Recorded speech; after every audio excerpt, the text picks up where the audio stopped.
Hello coders, and welcome to How to Fix. In today's video, we'll be focusing on a new bug that you might find challenging to solve. So without further ado, let's dive into today's bug. Let's now execute code 1 to generate the error and observe the outcome. Here's a detailed analysis and the remedy for this problem. Do take a moment to pause the video to understand the explanation. Now let's rectify the code and examine the resultant output.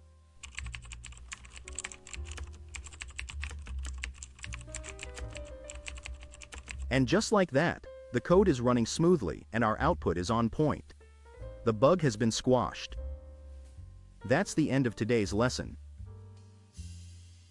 If you found this walkthrough practical, don't forget to press the like button and subscribe to our channel for more code repair videos.